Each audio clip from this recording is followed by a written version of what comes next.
thunderstorm warning for west central Cotton County in southwestern Oklahoma, east central Tillman County in southwestern Oklahoma, until 5 p.m. Central Daylight Time.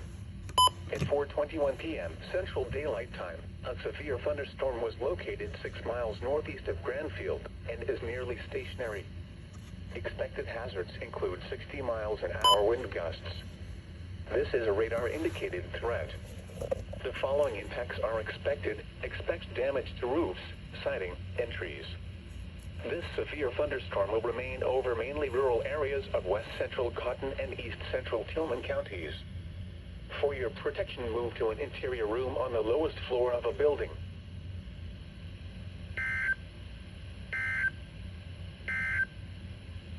A strong thunderstorm will impact portions of northern